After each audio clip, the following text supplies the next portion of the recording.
show you what my freeze dryer setup looks like now. Nothing stellar, it's just on a cart because Seth is building me a new station, which will be over here. And so after today, it will not look like this. Now that my chores are done, I am going to process a bunch of our tomatoes that we have been getting out of the garden. Excuse you. For freeze drying. We're going to start an egg fast tomorrow just for a couple of days, and then we're going to do carnivore or, protein only for 30 days, just kind of as a detox and a reset. We do this often. Some people think it's weird, but it works for us. So, here we go.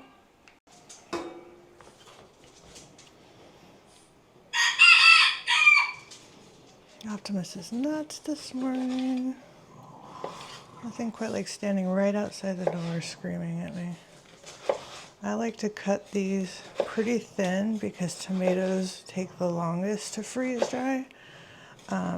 They are mostly water, so anything with a lot of water takes a long time, but to me it is worth it. These are amazing just as a snack, or you can blend them up after they're done freeze drying and into a powder so that you can use them for a sauce mix, rehydrate them, use them for a sauce mix or a paste or whatever later on down the road. And they retain 95 to 98% of the nutrients, where canning you're getting about 60%. Oh, hello, kitty kitty. Everybody's got something to say this morning. Also, I got the wrong size butcher paper, or whatever this paper is. So I bought the right size as well, but I'm still going to use this stuff because I'm not going to waste it. So now I just have to stagger it to place my tomatoes, and I forgot to do that. Anyway, so yes, canning, you get, I think it's around 60% of the nutrients, maybe more, correct me if I'm wrong. And the shelf life is only 5 years. The shelf life for freeze drying is 25 years, if you do it correctly, which, time will tell, huh? So, while we're doing carnivore, or our version of carnivore, it's a great time to stock up on all of our veggies and not let them go to waste. Where again, last year we didn't really have the resources or know-how, so a lot of our veggies went to waste. Not tomatoes, we didn't get a lot of tomatoes last year, but stuff like cucumbers, spinach, lettuce. I even did our lettuce, because while we have the best intentions, we don't wind up eating a lot of salads. But I freeze dried it and then ground it up, and we're going to make like a super green mix to put in our drinks. So I'll be using the carrot tops, lettuce, basically anything green in the garden. Carrot tops have more nutrients in them than the actual carrot itself. So a lot of times people just throw those away. Well, we won't be doing that this year. So I try not to overstack my trays. I spread them out, especially because they take so long. What I'm doing right now is I'm going to pre-freeze these. So I put them in the freezer for about 24 hours. It cuts down on the freeze dryer. It doesn't have to work so hard. At least that's what they say. I don't know. It still takes a really long time. So I'm not sure if you're supposed to do the tops and the bottoms of the tomatoes, but this is about the size that I like.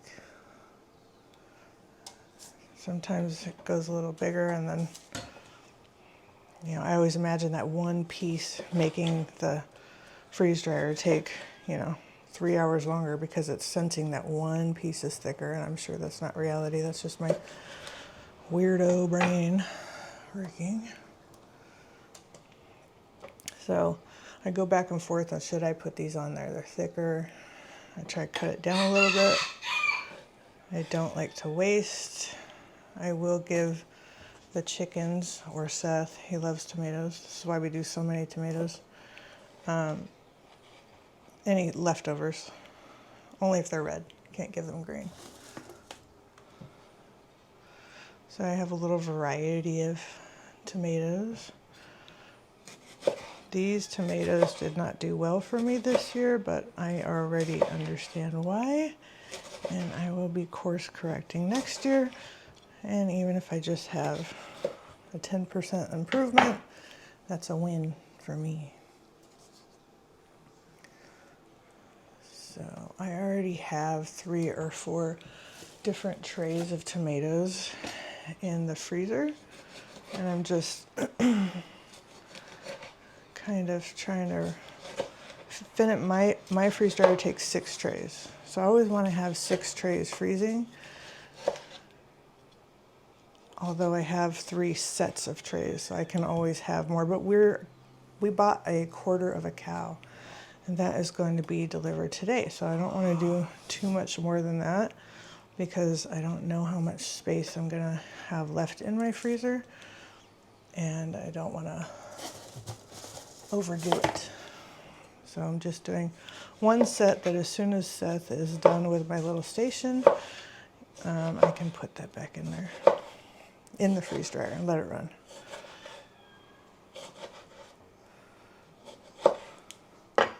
So this was part of the set I got last night. I think I got about 4 jars. These were all sauce tomatoes.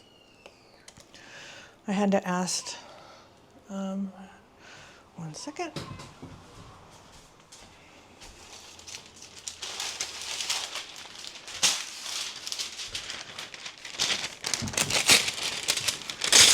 I did it again. I had to ask somebody, what's the difference between a sauce tomato and a regular tomato? And they told me that a sauce tomato has less juice, like it's not as juicy as a regular tomato.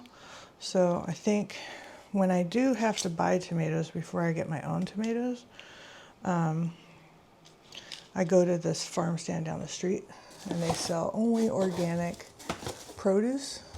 So I just start freeze drying whatever I can get there.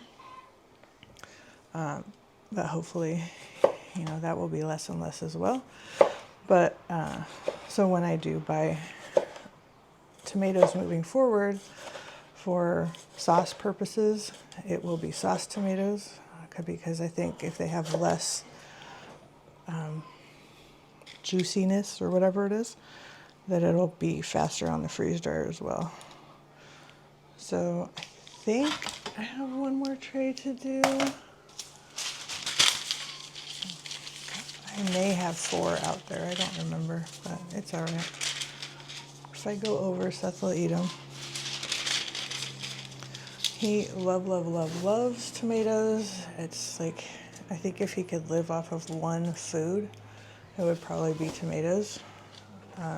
Our buddy gave us a big box of tomatoes last year, because no matter how good my garden's doing, his is doing better. He has an amazing garden, and every time I'm feeling good about my garden, all I have to do is take a look at his, and then I feel inadequate.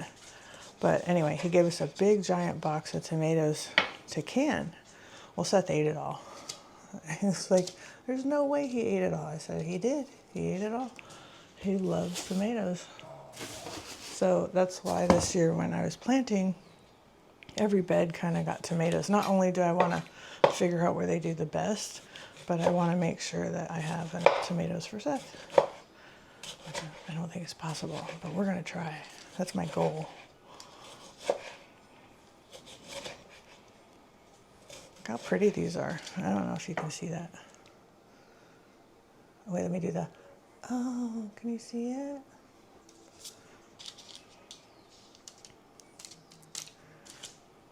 It's like a rainbow tomato. I also learned, because some of my tomatoes are like, my plants are taller than me, but have no fruit on them, or like one tomato, but they're huge. You'd think they would be full. That heirloom tomatoes do not produce that much. And where I went to go buy my starts this year, I talked to the guy. Usually his wife is out there. And I talked to him and I said, what would be causing my tomatoes to do that? And he said, did you buy heirlooms? And I said, yeah, I bought them here. And he goes, you don't see me selling heirloom tomatoes. You know, they sell the starts because they don't produce, but everybody wants them. So he's like, next year I'm putting a sign up that says that. And it's true, you know, I see all the stuff about heirloom tomatoes, but I don't want to spend the time and energy on a huge plant and the footprint in my garden so I can get one fancy ass tomato. No, thank you. No, thank you. I will, however, take the seeds from that tomato. Maybe not. What would I do with them? Because I don't want to plant them. These are a weird little tomato. Like that tomato is ripe. But you wouldn't think so because of the color. But it is.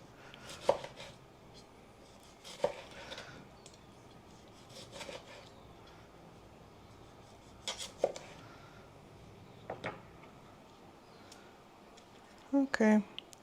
So these 4 trays are done. And I will pop them in the freezer and get on with my regular job. Go take a shower, make Seth his coffee, and then get to work. Have a great day.